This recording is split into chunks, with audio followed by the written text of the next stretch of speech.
Bueno, bienvenidos a todos y todas. ¿Cómo han estado? Espero que muy bien, muy bien.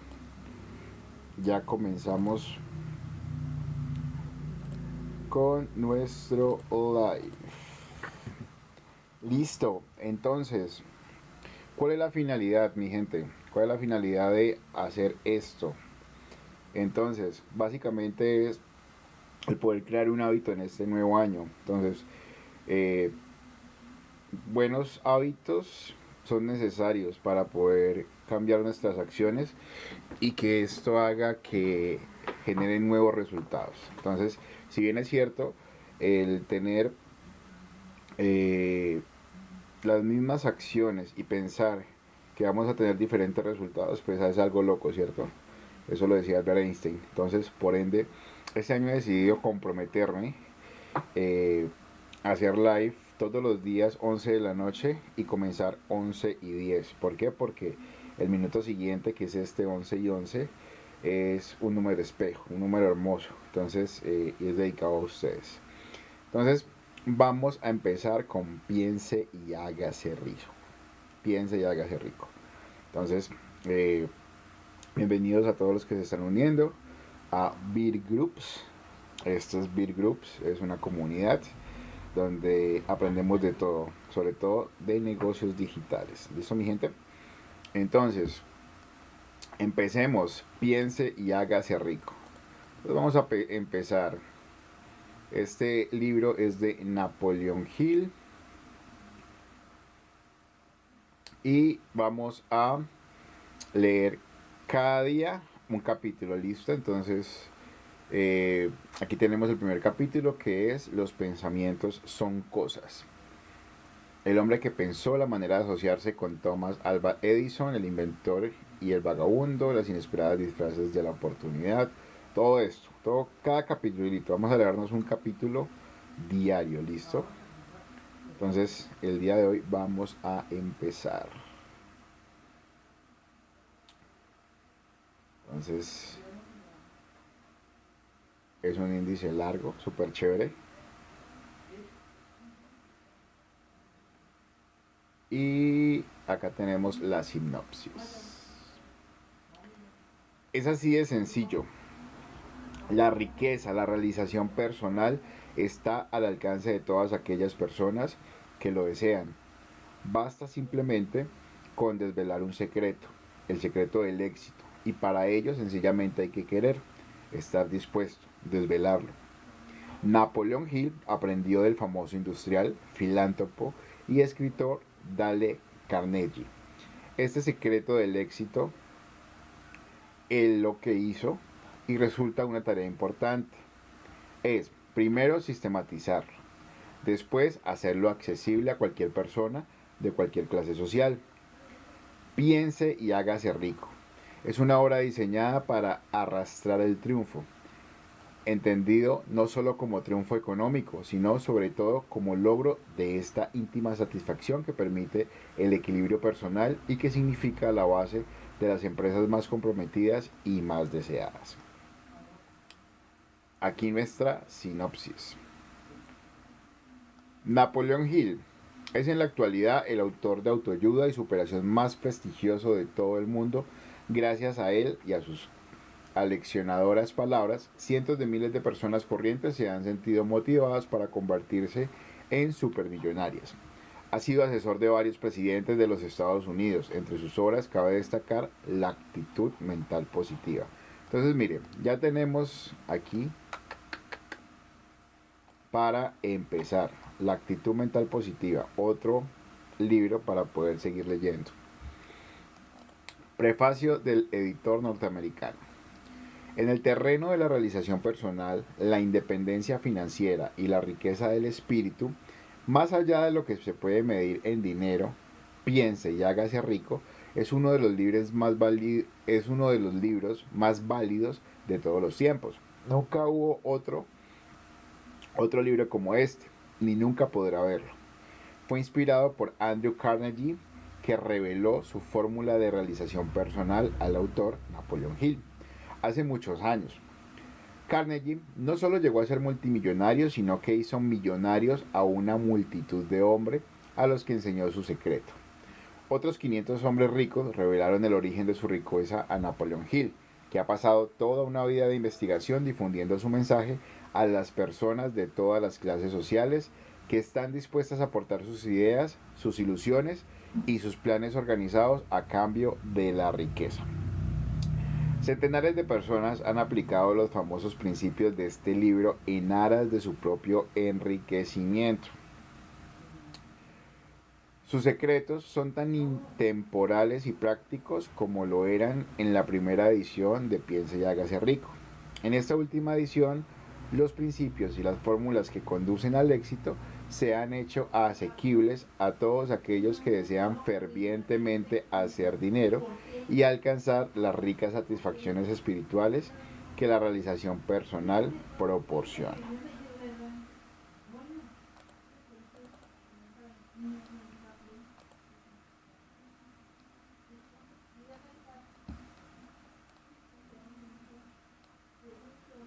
Piense y hágase rico es un libro eminentemente práctico que indica qué hacer y cómo. En él usted encontrará la magia de la autodirección, de la planificación organizada, la autosugestión, las asociaciones inteligentes, un sistema sorprendentemente revelador de autoanálisis, planes detallados para vender sus servicios personales y la riqueza de otras ayudas específicas. Entonces, miren mi gente que esto es prácticamente un plan. Es un plan. Este libro no solamente es un libro, más que un libro es un plan. Los conceptos primordiales de Piense y hágase rico lo preparan para atraer y disfrutar de estos estados superiores que siempre han sido y serán inaccesibles a todo lo que no esté preparado para ellos. Cuando empieza a poner en práctica los principios de Piense y hágase rico, esté preparado para una vida distinta, en lo que no solo las dificultades y tensiones se suavizarán, sino que estará predispuesto a la acumulación de riquezas en abundancia. Unas palabras del autor. En cada capítulo de este libro, o sea, nos lo dice Napoleon Hill, ¿no?, que ha hecho fortunas para centenares de hombres extraordinariamente ricos, a quienes he analizado de manera exhaustiva durante muchísimos años, se habla del secreto de cómo hacer dinero.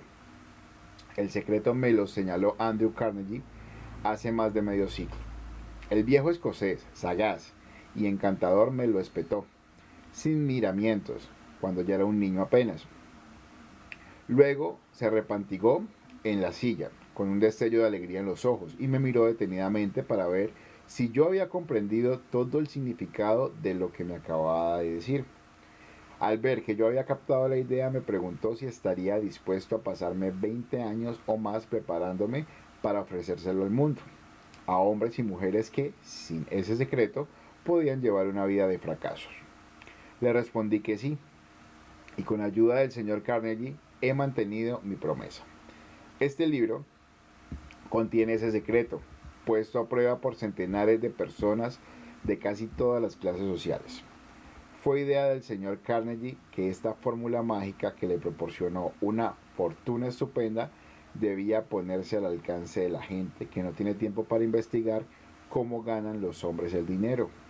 Y fue su deseo que yo pusiera a prueba y demostrara la eficacia de la fórmula a través de la experiencia de hombres y mujeres de todas las extracciones. Él opinaba que la fórmula debía enseñarse en todas las escuelas y universidades públicas y expresaba la opinión de que si fuese enseñada de forma adecuada, revolucionaría el sistema educativo hasta tal punto que el tiempo que pasamos en la escuela se vería reducido a menos de la mitad. En el capítulo sobre la fe, usted leerá la sorprendente historia de la organización de la gigantesca United States Steel Corporation, tal como fue concebida y llevada a cabo por uno de los jóvenes por medio de los que el señor Carnegie demostró que su fórmula funcionaría con todo el que estuviera preparado para ella. Ojo, vea lo que dice, con todo el que estuviera preparado para ella. Esta sola aplicación del secreto ejecutada por Charles M. Schwab le dio una fortuna inmensa, tanto en dinero como en oportunidades. Para decirlo ásperamente, Esa particular aplicación de la fórmula le valió 600 millones de dólares. Estos hechos bien sabidos por la mayoría de las personas que conocieron al señor Carnegie dan una idea bastante cabal de lo que la lectura de este libro puede reportarle. Suponiendo que usted sepa qué es lo que quiere, el secreto fue revelado a centenares de hombres y mujeres que lo han empleado para su beneficio personal, tal como el señor Carnegie había planeado. Algunos han hecho fortunas con él, otros lo han aplicado con éxito para crear la armonía en su hogar. Un sacerdote lo empleó con tal eficacia que le reportó unos ingresos de más de $75,000 anuales. Arthur Nash, un sastre de Cincinnati, usó su negocio casi en bancarrota como conejillo de indias para poner a prueba la fórmula. El negocio resurgió y permitió a su dueño hacer una fortuna. Todavía continúa prosperando, aunque el señor Nash se ha ido. El experimento resultó tan sorprendente que los periódicos y las revistas le hicieron publicidad muy elogiosa por valor de más de $1 millón. El secreto fue revelado a Stuart Austin Weir, de Dallas, Texas. Él estaba preparado para recibirlo, hasta el punto de abandonar su profesión y ponerse a estudiar derecho. Que si tuvo éxito, también relatamos esa historia. Cuando trabajaba como director de la publicidad de La Salle Extension University, Universidad a Distancia de La Salle, que entonces era apenas algo más que un nombre, tuvo el privilegio de ver cómo J.G. Chaplin, presidente de la universidad, usaba la fórmula con tanta eficacia que hizo de La Salle una de las universidades a distancia más importantes del país. El secreto al que me refiero es mencionado no menos de un centenar de veces a lo largo de este libro. No se le nombra directamente, ya que parece funcionar con más éxito cuando se lo descubre y surge evidente. Cuando quienes están preparados pueden captarlo en su búsqueda. Por eso, el señor Carnegie me lo señaló de forma tan discreta, sin darme su nombre específico. Si usted está preparado para ponerlo en práctica, reconocerá este secreto al menos una vez en cada capítulo. Me gustaría tener el privilegio de decirle cómo sabrá si está preparado, pero eso le privaría de muchos de los beneficios que recibirá cuando haga el descubrimiento según su propio criterio.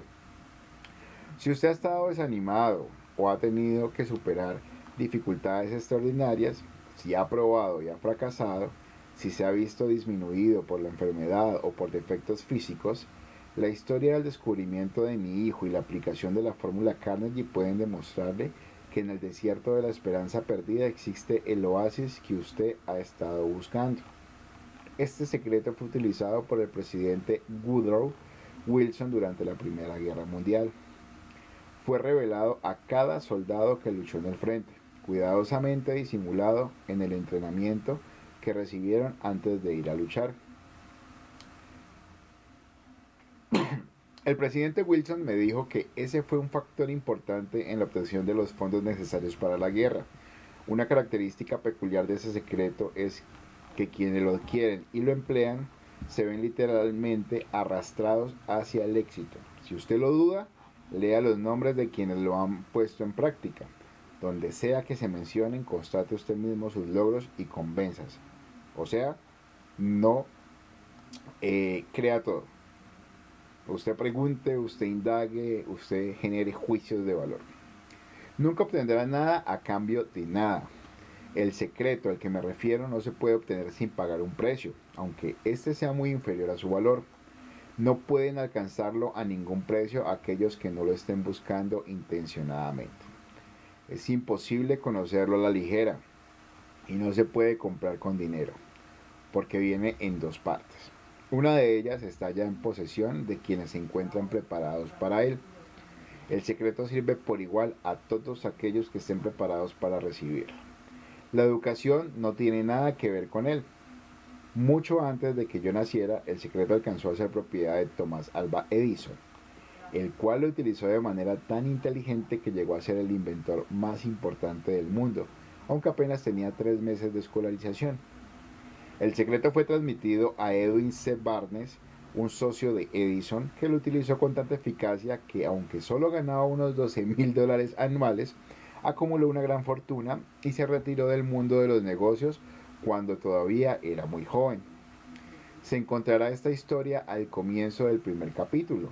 Usted se convencerá de que la riqueza no está más allá de su alcance, que todavía puede llegar a ser lo que anhela, que el dinero, la fama, el reconocimiento y la felicidad pertenecen a todo aquel que esté preparado y decidido a tener esos beneficios.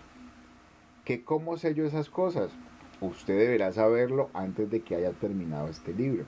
Quizá lo descubra en el primer capítulo o en la última página. Mientras llevaba a cabo una tarea de 20 años de investigación con la que me había comprometido a instancias del señor Carnegie, analicé a centenares de hombres famosos y muchos de ellos admitieron que habían acumulado su vasta fortuna mediante la ayuda de El Secreto de Carnegie. Entre aquellos hombres se encontraban. Entonces, ahí ustedes pueden ver, tomar pantallazo. Pero pues así rápidamente, este señor, Woodrow Wilson,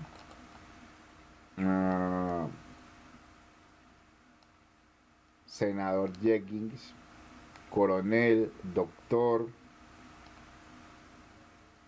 Thomas Alva Edison, Stuart Austin,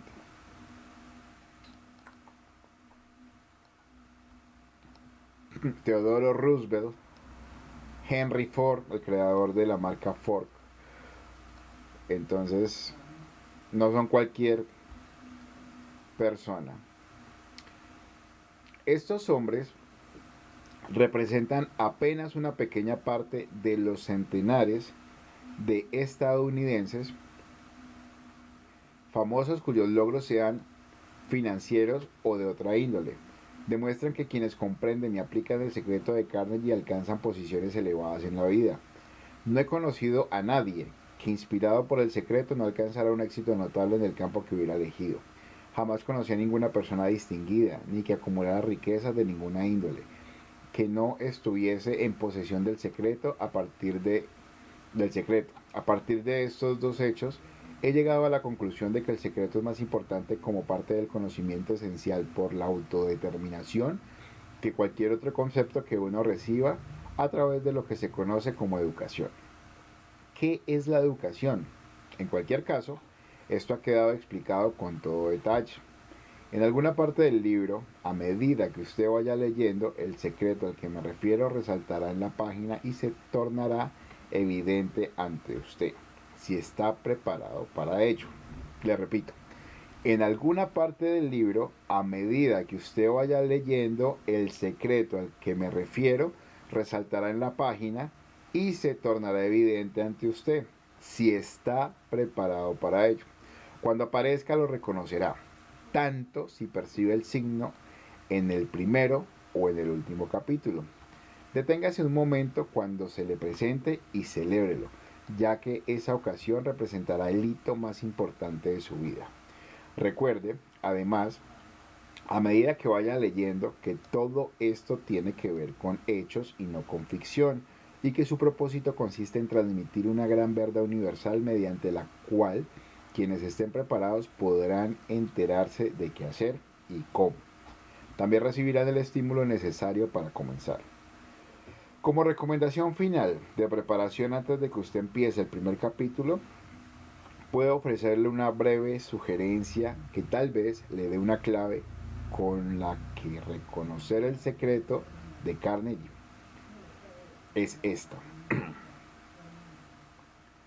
Todo logro, toda riqueza ganada tiene su principio en una idea. Si usted está preparado para el secreto, ya posee la mitad.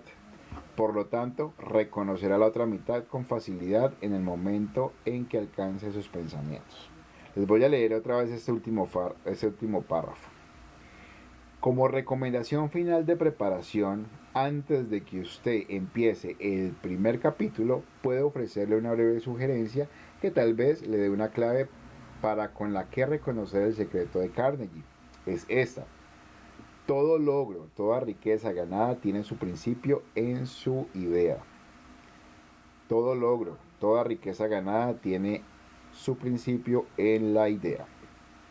Si usted está preparado para el secreto, ya posee la mitad, o sea, esta clave que nos acabaron de decir. Por lo tanto, reconocerá la otra mitad con facilidad en el momento en que alcance sus pensamientos. O sea, que bien es cierto, es la chispa que se va a despertar en algún momento en la lectura de este libro, ¿vale? Puede ser en el primer capítulo, puede ser en el último, pero ya tenemos la mitad. Firma Napoleon Hill. Entonces, comenzamos. Primer capítulo. Los pensamientos son cosas. El hombre que pensó en la manera de asociarse con Thomas Alva Edison. Desde luego, los pensamientos son cosas. Cosas muy poderosas cuando se combinan con la exactitud del propósito, la perseverancia y un imperioso deseo de convertirlas en riqueza o en otros objetos materiales. Hace algunos años, Edwin C. Barnes descubrió lo cierto que es que los hombres realmente piensan y se hacen ricos. Su descubrimiento no surgió de pronto, sino que fue apareciendo poco a poco, empezando por un ferviente deseo de llegar a ser socio del gran Edison. Una de las características principales del deseo de Barnes es que era preciso. Quería trabajar con Edison, no para él. Observe con detenimiento la descripción de cómo fue convirtiendo su deseo en realidad y tendrá una mejor comprensión de los principios que conducen a la riqueza. Cuando apareció por primera vez en su mente, Barnes no estaba en posición de actuar según ese deseo o impulso del pensamiento. Dos obstáculos se le interponían en su camino. No conocía a Edison y no tenía bastante dinero para pagarse el pasaje en tren hasta Orange, New Jersey. Estas dificultades hubieran bastado para desanimar a la mayoría de los hombres en el intento de llevar a cabo el deseo. Pero el suyo no era un deseo ordinario. Estamos viendo aquí algo clave, ¿no? Que todo comienza en la mente, una idea. Y se necesita de acción. Pero hay obstáculos que pueden hacer que nosotros como personas menguemos. ¿Listo? El inventor y el vagabundo. Barnes se presentó en el laboratorio de Edison y anunció que había ido a hacer negocios con el inventor. Hablando de su primer encuentro con Barnes, Edison comentaba años más tarde: estaba de pie ante mí, con la apariencia de un vagabundo, pero había algo en su expresión que transmitía el efecto de que estaba decidido a conseguir lo que se había propuesto. Yo había aprendido, tras años de experiencia, que cuando un hombre desea algo tan imperiosamente que está dispuesto a apostar todo su futuro a una sola carta para conseguirlo, tiene asegurado el triunfo. Le di la oportunidad que me pedía, porque vi que él estaba decidido a no ceder hasta obtener el éxito. Los hechos posteriores demostraron que no hubo error. No podía haber sido el aspecto del joven lo que le proporcionara su comienzo en el despacho de Edison, ya que ello estaba definitivamente en su contra. Lo importante era lo que él pensaba. Barnes no consiguió su asociación con Edison en su primera entrevista. Obtuvo la oportunidad de trabajar en el despacho de Edison por un salario insignificante.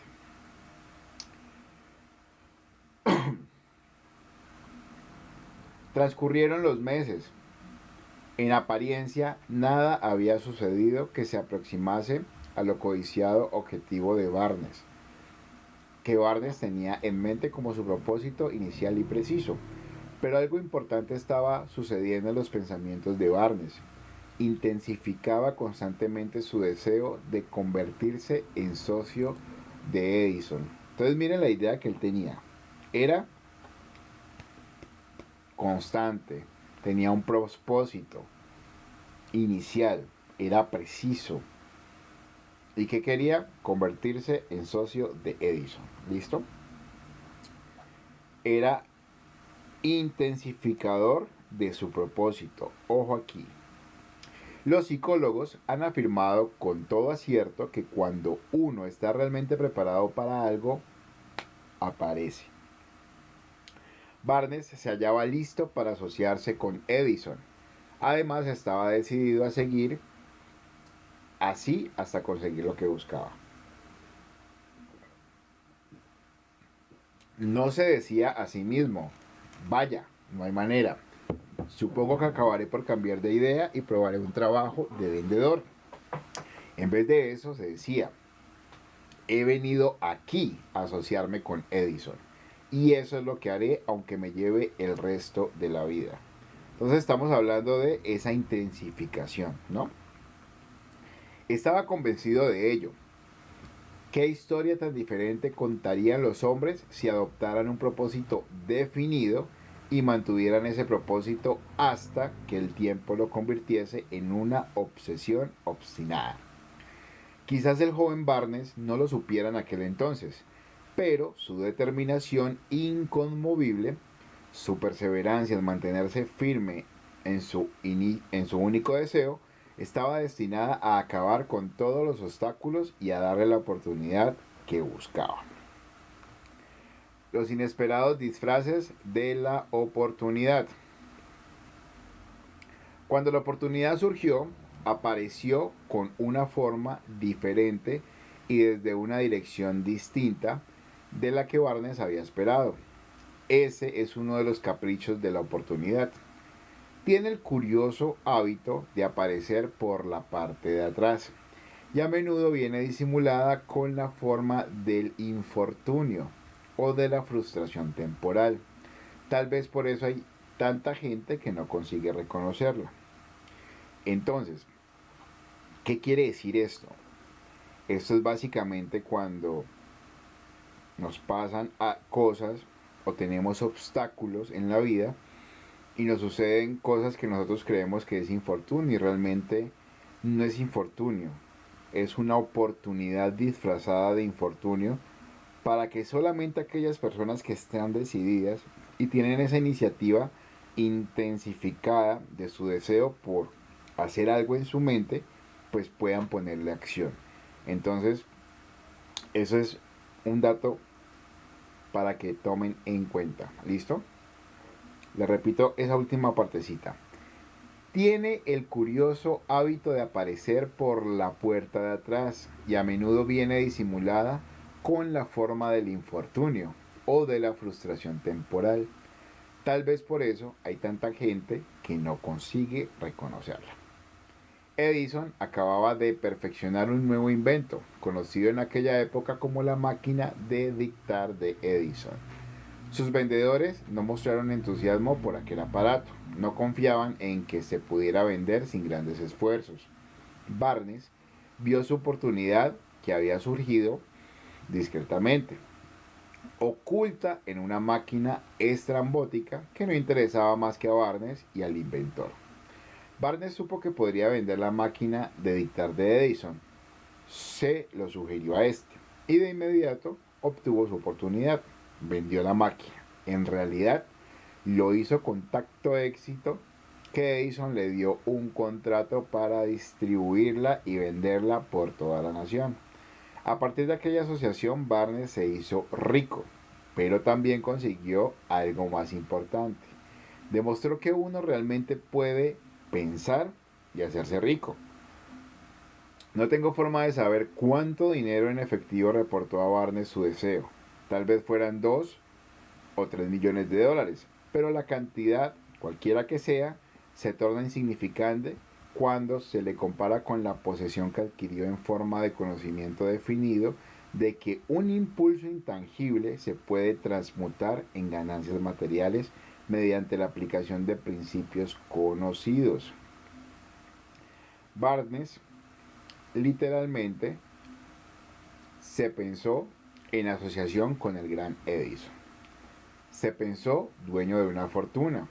No tenía nada con qué empezar, excepto la capacidad de saber lo que deseaba y la determinación de mantenerse fiel a ese deseo hasta haberlo realizado. A un metro del oro. Una de las causas más comunes del fracaso es el hábito de abandonar cuando uno se ve presa de una frustración temporal. Todos son culpables de este error en un momento u otro. Un tío de R.B. Darby fue presa de la fiebre del oro en los días en que era una fiebre endémica y se fue al oeste a cavar para hacerse rico. No sabía que se ha sacado más oro de los pensamientos de los hombres que de la tierra. Obtuvo una licencia y se fue a trabajar con el pico y la pala. Después de varios meses de trabajo obtuvo la recompensa de descubrir una veta de mineral brillante. Necesitaba maquinaria para extraer el mineral. Con discreción cubrió la mina. Volvió sobre sus pasos a su hogar en Williamsburg, Maryland, y les habló a sus parientes y a algunos vecinos del hallazgo. Todos reunieron el dinero necesario para la maquinaria y la enviaron a la mina. Darby y su tío volvieron a trabajar en ella. Extrajeron el primer carro de mineral y lo enviaron a un fundidor. Las utilidades demostraron que poseían una de las minas más ricas de Colorado. Con unos pocos carros más de mineral saldrían todas las deudas. Entonces empezarían a ganar dinero en grande.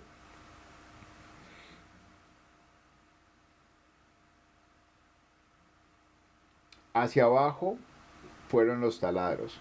Muy alto llegaron las esperanzas de Darby y de su tío. Entonces sucedió algo. El filón de mineral brillante desapareció. Había llegado al final del arco iris. Y la olla de oro no estaba allí. Perforaron en un desesperado intento para volver a encontrar la veta, pero fue en vano. Finalmente decidieron abandonar. Vendieron la maquinaria a un chatarrero por unos pocos centenares de dólares y tomaron el tren de vuelta a casa. El chatarrero llamó a un ingeniero de minas para que mirara la mina e hiciera una prospección. El ingeniero le informó de que el proyecto había fracasado porque los dueños no estaban familiarizados con las vetas falsas. Sus cálculos indicaban que la veta reaparecería a un metro de donde los Darbys habían dejado de perforar. Allí fue precisamente donde fue encontrada. El chatarrero extrajo millones de dólares en mineral de aquella mina porque supo buscar el asesoramiento de un experto antes de darse por vencido. Nunca me detendré porque me digan no. ¿Qué tal? O sea, de pasar de encontrarla y no perseverar, rendirse y sencillamente entregarle esa oportunidad a otra persona. Entonces, tener en cuenta eso, ¿no?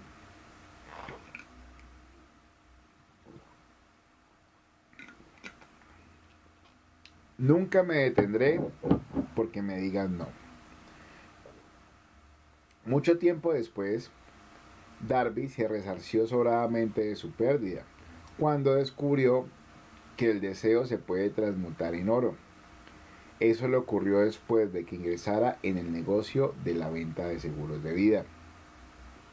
Recordando que había perdido una inmensa fortuna por haber dejado de perforar a un metro del oro, Darby aprovechó esa experiencia en el trabajo que había elegido, con el sencillo método de decirse a sí mismo: me detuve a un metro del oro, pero nunca me detendré porque me digan no, cuando yo trate de venderles un seguro. Darby se convirtió en uno de los pocos hombres que venden $1 millón anuales en seguros. Su tenacidad se la debía a la lección que había aprendido de su deserción en el negocio de la mina de oro. Antes de que el éxito aparezca en la vida de cualquier hombre, es seguro que éste se encontrará con muchas frustraciones temporales y tal vez con algún fracaso. Cuando la frustración se adueña del hombre, lo más fácil y lo más lógico que puede hacer es abandonar. Eso es lo que la mayoría de hombres hacen. Más de 500 de los hombres más prósperos que han conocido los Estados Unidos le han dicho al autor que sus mayores éxitos surgieron un paso más allá del punto en que la frustración se había apoderado de ellos. El fracaso es un embustero con un mordaz sentido de la ironía y la malicia. Se deleita en hacernos tropezar cuando el éxito está casi a nuestro alcance. Una lección de perseverancia de 50 centavos. Poco después de que Darby se doctorase en la Universidad de los Porrazos y decidiera aprovechar su experiencia en el asunto de la mina de oro, tuvo la buena fortuna de estar presente en una ocasión que le demostró que no está muy lejos de no.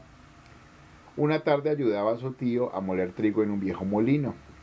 Este dirigía una granja grande, donde vivían cierto número de granjeros arrendatarios de color. La puerta se abrió silenciosamente, y una niña, hija de uno de los arrendatarios, entró y se situó junto a la puerta. El tío levantó la vista, miró a la niña y gritó con aspereza: ¿Qué quieres? Mi mamá dice que le mande 50 centavos, respondió humilde la niña. Ni hablar, replicó el tío.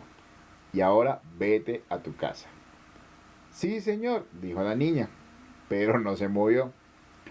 El tío siguió con su trabajo, tan ocupado que no prestó atención a la niña y no se dio cuenta de que no se había marchado.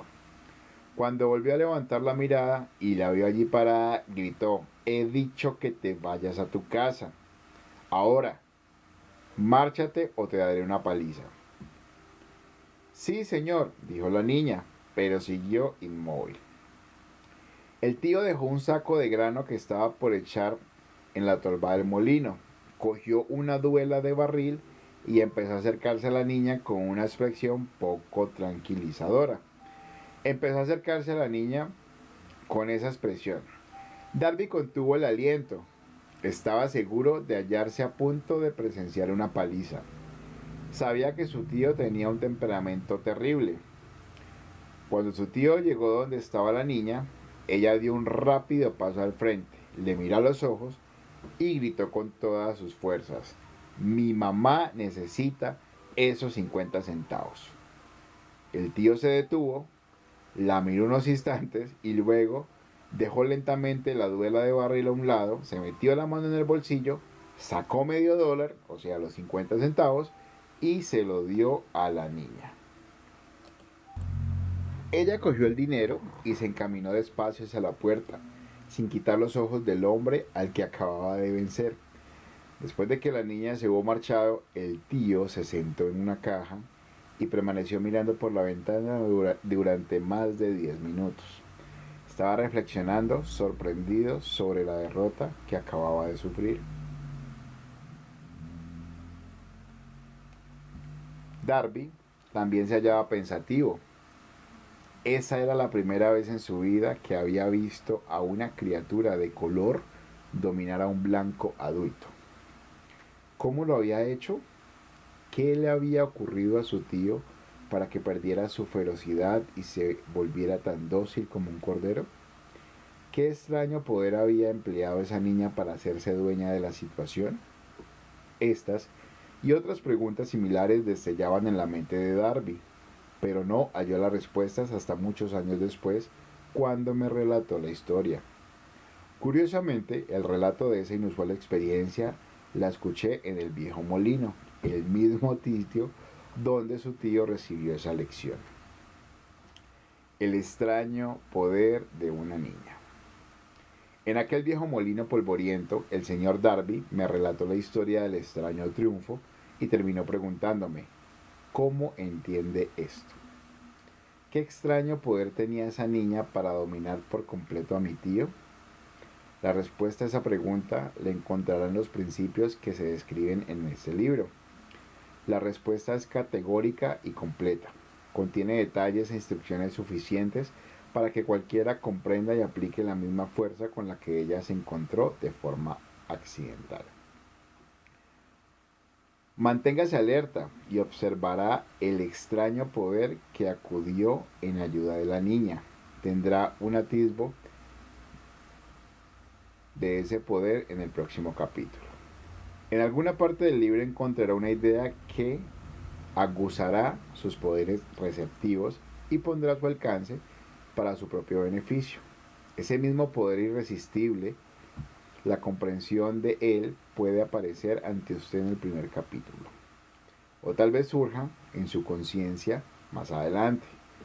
Puede presentarse en forma de una sola idea o quizás la encuentre en la naturaleza de un plan o en un propósito.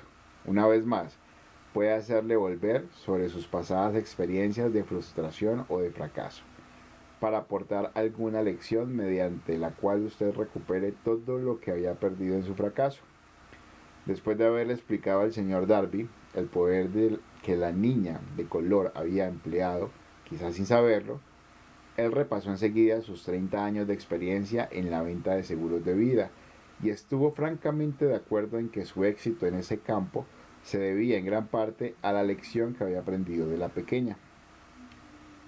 El señor Darby señaló: cada vez que un posible comprador trataba de deshacerse de mí sin hacerse el seguro, yo visualizaba a la niña parada en el viejo molino con sus ojazos desafiantes y me decía a mí mismo: tengo que conseguir esta venta.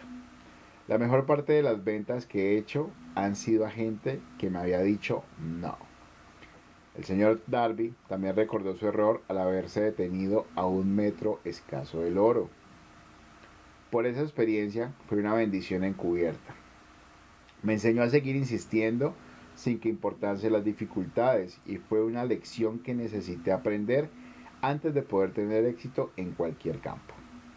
Esta historia del señor Darby y de su tío, de la niña y de la mina de oro, sin duda la leerán centenares de hombres que se ganan la vida vendiendo seguros de vida, y el autor desea ofrecer a todos ellos la sugerencia de que Darby le debe a esas dos experiencias su capacidad para vender más de $1.000.000 anuales en seguros de vida.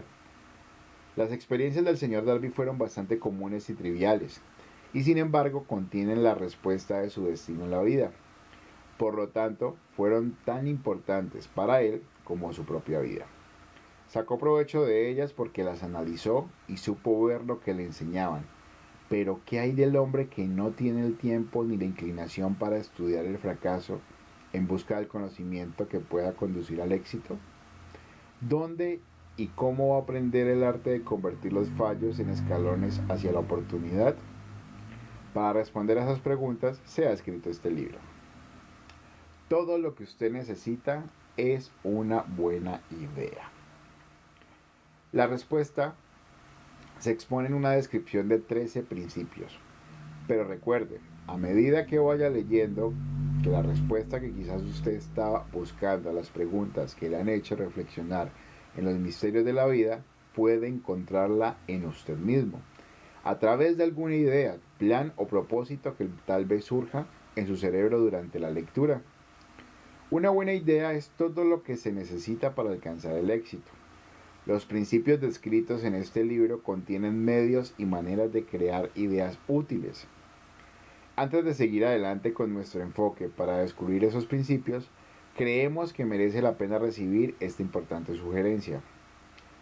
Cuando las riquezas empiezan a aparecer, lo hacen con tanta rapidez y en tal abundancia que uno se pregunta dónde habían estado escondidas durante todos esos años de necesidad. Esta es una afirmación sorprendente y tanto más si tenemos en cuenta la creencia popular de que la riqueza premia solo a quienes trabajan mucho durante mucho tiempo. Cuando usted comience a pensar y a hacerse rico, observará que la riqueza empieza a partir de un estado mental, con un propósito definido, con poco trabajo duro o sin ninguno. Usted o cualquier otra persona puede estar interesado en saber cómo adquirir ese estado mental que atraerá la riqueza. He pasado 25 años investigando porque también yo quiero saber cómo los ricos llegan a ser ricos. Observe con mucha atención. Tan pronto como domine los principios de esta manera de pensar y empiece a seguir las instrucciones para aplicar esos principios, que su nivel económico empezará a crecer y que todo lo que usted toque comenzará a transmutarse en haberes de su propio beneficio. Imposible de ninguna manera. Una de las mayores debilidades de la especie humana es la típica familiaridad del hombre con la palabra imposible. Él conoce todas las reglas que no darán resultado, sabe todas las cosas que no se pueden hacer. Este libro se escribió para quienes buscan las reglas que han hecho de otras personas de provecho y están dispuestos a jugárselo todo con esas reglas. El fracaso asola a aquellos que se resignen a él con indiferencia. El objeto de este libro es ayudar a todo el que quiera aprender el arte de cambiar de enfoque, del fracaso al éxito. Otra debilidad que se encuentra en conjunto en demasiadas personas es el hábito de medirlo todo. Y a todos, por sus propias impresiones y creencias. Quienes lean esto creerán que jamás podrán pensar y hacerse ricos, porque sus hábitos de pensamiento se han empantanado en la pobreza, el deseo, la miseria, los errores y el fracaso. Estas personas desafortunadas me recuerdan a un chino distinguido que fue a Estados Unidos a recibir una educación americana. Acudí a la Universidad de Chicago. Un día el presidente Harper se encontró con ese joven oriental en el campus. Se detuvo a charlar con él unos minutos y le preguntó qué le había impresionado como la característica más notable del pueblo estadounidense. Bueno, replicó el estudiante, la extraña forma de sus ojos. Tienen unos ojos rarísimos. ¿Qué decimos nosotros de los chinos? Nos negamos a creer lo que entendemos. Pensamos tontamente que nuestras propias limitaciones son el patrón adecuado de las limitaciones. Por supuesto, los ojos de los demás son rarísimos, porque no son iguales a los nuestros. El imposible, motor V8 de Ford.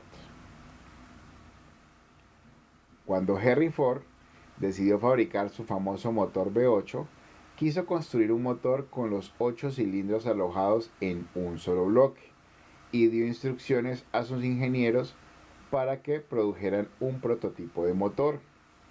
El proyecto estaba ya volcado sobre el papel, pero los ingenieros acordaron que era de todo punto imposible embutir 8 cilindros en un motor de un solo bloque.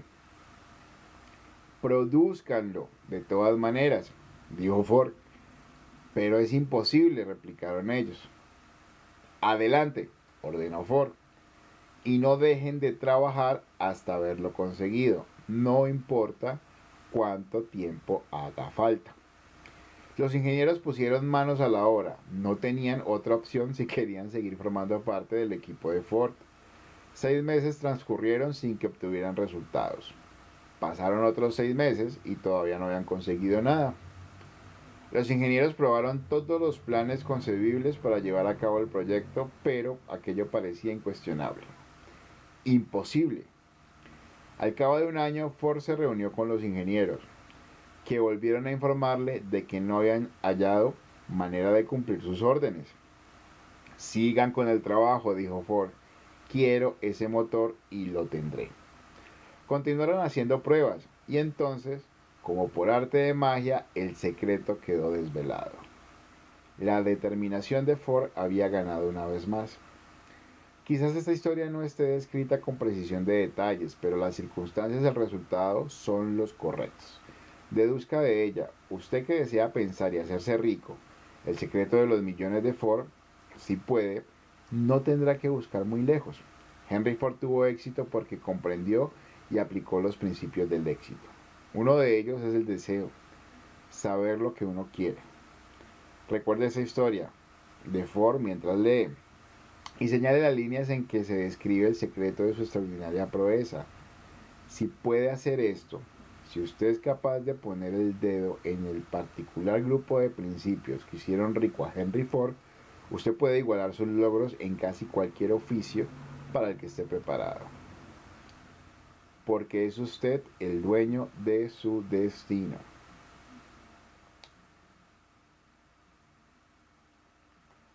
Cuando Henley escribió sus proféticas palabras, soy el dueño de mi destino, soy el capitán de mi alma, debería habernos informado de que nosotros somos los dueños de nuestro destino, los capitanes de nuestra alma, porque tenemos el poder de controlar nuestros pensamientos.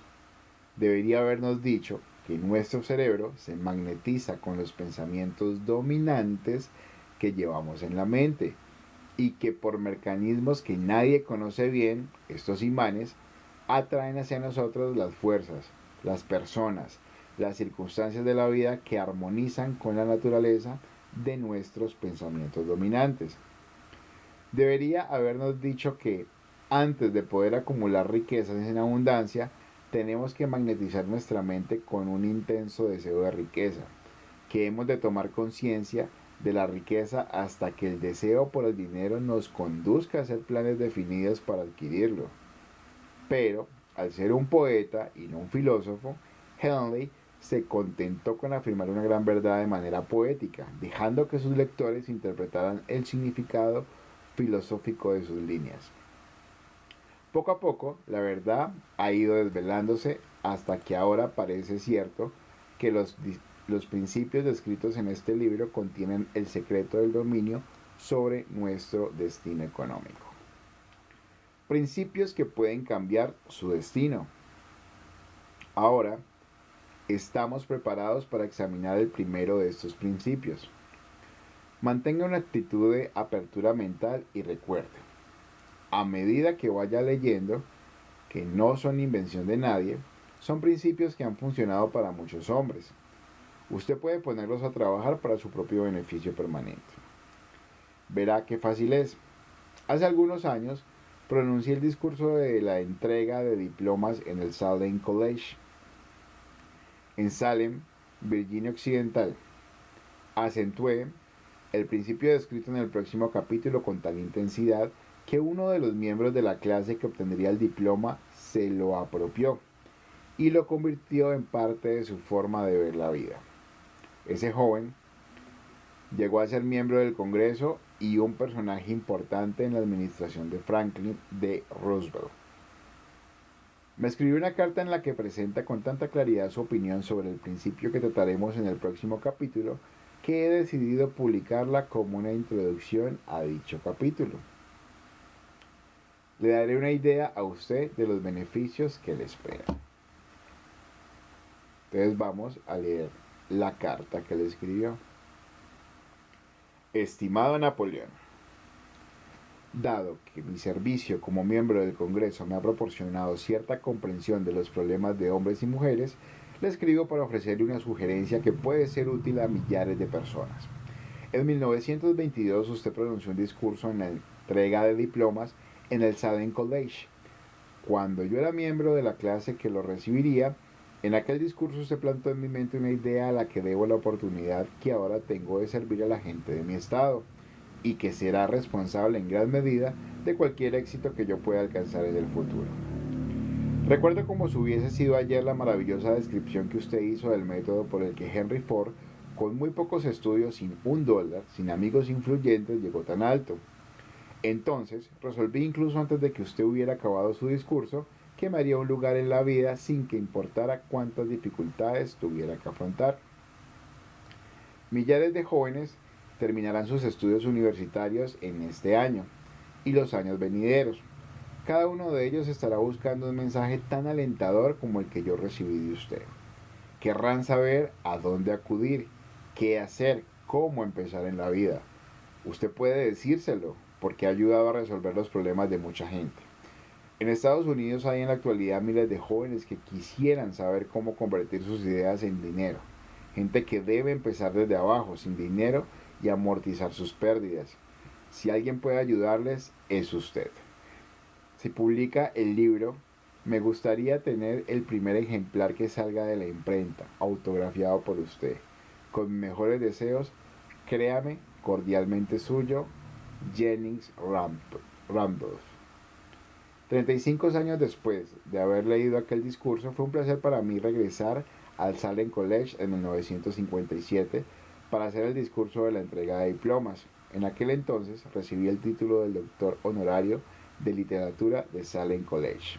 Desde aquella ocasión, en 1922, he visto prosperar a Jennings Randolph hasta llegar a ser ejecutivo de una de las más importantes líneas aéreas de la nación, un orador muy inspirado y senador de Estados Unidos por Virginia Occidental. Mi gente, esto ha sido todo por hoy. el primer capítulo de Piense y hágase rico de Napoleón Hill. Nos vemos el día de mañana por el mismo canal, por TikTok, y van a poder ver este capítulo publicado en Facebook y en YouTube. Que estén muy bien, nos vemos mañana.